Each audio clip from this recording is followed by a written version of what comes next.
Hi everyone, welcome back to my channel, welcome to another exciting blog. আমার tuition করিয়ে ঘরের কাজকর্ম করে আস্তে আস্তে হয়ে গেছে লেট। আর এখন খাবার টাইমে বলতে গেলে এসেছি। রেশমি তো কথা শোনাবে, কিন্তু কিছু করার নেই। আর এখন যাচ্ছি, আমাকে আবার আজকে শিলচরেও যেতে হবে। সো আমার ভাইদের সাথে চলে যাব। জানি না ব্লগটা কতটুকু কি কন্টিনিউ হবে। বর্ষার বিদায়ের দিনও আমি এরকম ব্লগ স্টার্ট করেছিলাম, কিন্তু তারপরে আর বিয়ের ব্লগই এড করে দিয়েছি। সো আজকেরটাও দেখা যাক, যদি পারি সব কিছু আমাদের সাথে শেয়ার করবো। সো চলো ব্লগটা এখান থেকে স্টার্ট করছি।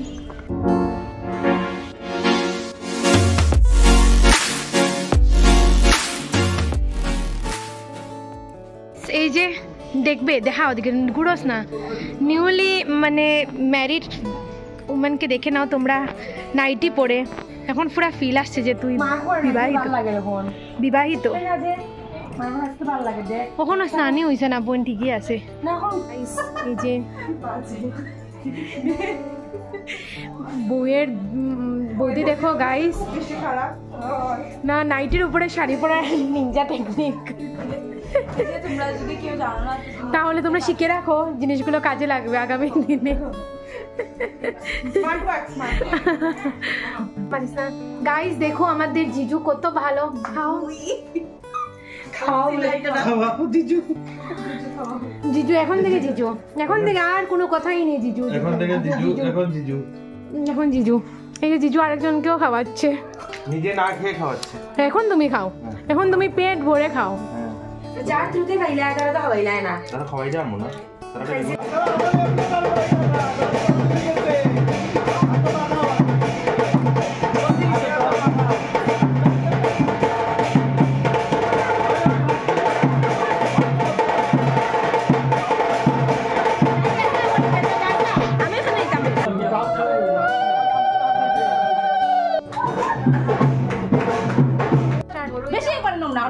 ওই তো দরবার লাগছে দেখো বন্ধুরা, এখানে আত্মীয় স্বজন থাকা নিয়ে মামি আবার গরমও তার উপরে গরমও গরমও। এই যে এই যে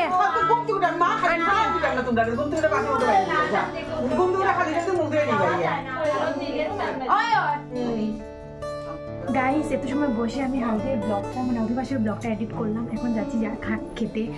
একটা কথা বাজে না, হাতে মাছের মাত্রা খাওয়াস না প্লিজ, খাওয়াস না প্লিজ, খাওয়াস না মাছের মাত্রা। ওই মাছের মাত্রা প্লিজ খাওয়া, খাওয়া মাছের মাথা প্লিজ প্লিজ, একবার বোন একবার খাও, আমার মাথা খেও না।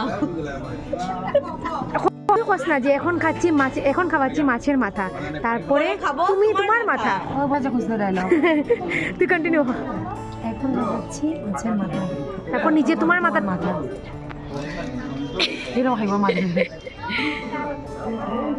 আচ্ছা দেখো বন্ধুরা, আমার বন্ধু কিন্তু সেলফিশ হয়ে গেছে, দেখো নিজে খেয়ে নিয়েছে। আমি জানি না বন্ধুরা, তোমরা নিজে দেখে নাও, কিন্তু খাওয়া কমপ্লিট আমাদেরকে ছেড়ে। ও তুই কিচ্ছু খোঁজ নেই।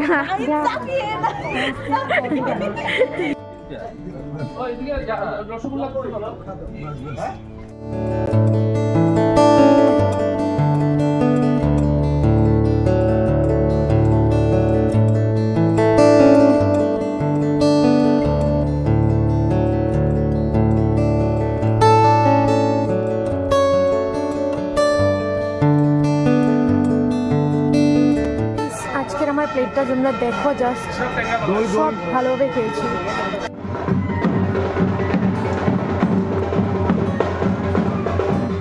ভিতরে যা ভিতরে যা ভিতরে যা ভিতরে যা ভিতরে যা।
এভরিওয়ান, অ্যাকচুয়ালি ব্লগটাকে এখন এডিট করেছি রেশমির বিয়ের পরের দিনের ব্লগটাকে।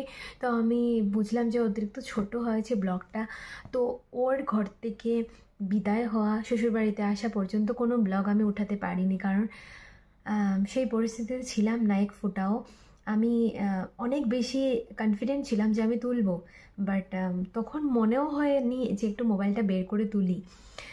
তো সেই মুহূর্তটা কতটা বেদনাদায়ক একটা মেয়ের বাড়ির মানুষই বুঝতে পারবে, বা মেয়ের দিকে যারা থাকে তারাই বুঝতে পারবে। সো আর মেয়ের বাড়ি বলে আর ছেলের বাড়ি বলে না, যখন যে এই সিচুয়েশনে সামনে থাকে সেই বুঝতে পারবে সেই সেই সিচুয়েশনটা কতটুকু মানে বেদনাদায়ক। সো আমি তো দেখাতে পারিনি তোমাদেরকে, আর বাকি সব কিছু তোমাদের সাথে টুকটাক শেয়ার করেছি। আশা করি তোমাদের ভালো লেগেছে বিয়ের ব্লগসগুলো, ও রিসেপশনের ব্লগটা তোমরা নিশ্চয়ই পাবে। সো চলো, এখন ব্লগটাকে অ্যাকচুয়ালি এডিট করলাম। আর তারপর ওই দিন আমি শিলচরে চলে গিয়েছিলাম, রেশমি বিয়ের পরের দিন আমি আমার ভাইদের সাথে শিলচরে চলে গিয়েছিলাম। তো এখন অ্যাকচুয়ালি ব্লগটাকে আমি এডিট করেছি না, তো আমি ভাবলাম লাস্টের জায়গাটা একটু আমি বলে দিই।